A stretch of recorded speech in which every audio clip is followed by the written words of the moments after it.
వెళ్ళి చూడరా అని అడుగుతున్నాను. చూడరా అని అడుగుతున్నాను. మొత్తం ఎవరైతే 36 మంది స్టెల్లాలో ఎక్స్పోర్ట్ కోసం షిప్ తెచ్చుకున్నారో స్టెల్లాని 36 మంది ఎక్స్పోర్టర్లు, ఆ 36 మంది మాట్లాడుతున్నారు కాకినాడలో.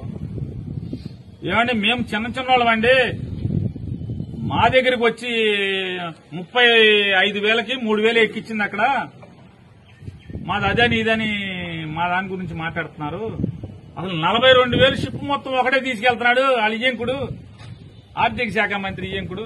ఆ షిప్ లోకి వెళ్లి చూడరా, ఈ షిప్ మీద నిందేశారని వాళ్ళు ఎవరు నిందేశారని వాళ్ళు చెప్తే అదే అన్నా, కళ్ళు కనపడవన్నా, తెరలు ఉంటాయి.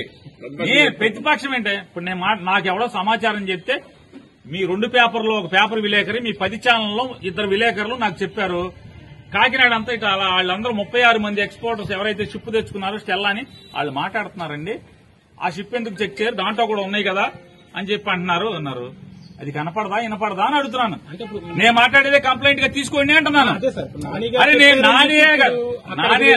నాకు చెప్పింది నేను విన్నాను. నువ్వు నీ నిజాయితీ నిరూపించుకో.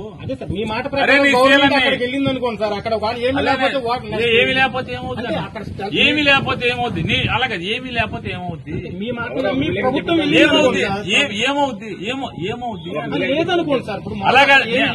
అలాగే మరి ఎందుకు వెళ్ళారు? ఇప్పుడు ఎవరో మీరు ఎందుకు వెళ్ళారు? కలెక్టర్ ఎందుకు వెళ్ళారు? రమణ నువ్వు TV5 ఉద్యోగం చేసినంత మాత్రం ఊరికేదో మాట్లాడితే అట్టగా నువ్వు వచ్చావు, నన్ను అడిగావు, నేను చెప్తున్నా. అడిగే దాంట్లో నేనున్నాను. స్టెల్లా అనే షిప్ దగ్గరికి ఏదో కంప్లైంట్ వచ్చి వెళ్ళారు కదా, అట్లాగే ఇది కూడా కంప్లైంట్ ఎందుకు వెళ్ళరని అడుగుతున్నా. వెళ్ళమనే చెప్తున్నా కదా. కాదు, ప్రభుత్వం ఒక వ్యవస్థ, ఎన్నో పోలీసు వ్యవస్థకి లేకపోతే నిఘా వ్యవస్థలకి ఎన్నో కంప్లైంట్లు వస్తాయి.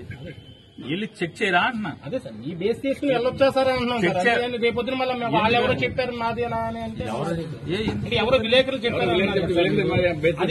ఎందుకు వెళ్ళరు మీరు? అలాగే మీరు బందర్లో విలేకరులు, మీరు కలెక్టర్లకి పోలీసులకి ఫోన్ చేస్తే అక్కడ పేకాడు జరుగుతుంది, ఇక్కడ పేకాడు జరుగుతుంది, అక్కడ గంజాయి జరుగుతుందంటే పోలీసులు పరిగెత్తరా? కాదు, నువ్వు అక్కడ గంజాయి పట్టుకు తీసుకురా అని అంటున్నారా? మరి మీరు అడిగేది అదే కదా. అలాగే నేనదే చెప్తున్నా. మీకు మీ విలేకరులే కాకినాడ నుంచి నేను మాట్లాడితే నాతో చెప్పారు సార్ ఇలా జరుగుతుంది. అనకపోతే అలా కాదండి, నిఘా వ్యవస్థలు ఏం చేస్తాయి? ఆయిల్ ఖర్చులు ఇవ్వాలా? నేను బోటుకి ఆయిల్ ఖర్చులు ఇవ్వాలా? ఏంటి నాకు అర్థం కాలేదు మీ భాష. మీ ఛానల్ ఇప్పుడు తప్పేం లేదు, మీరు విశ్వాసంగా ఉండండి ఛానల్ కి.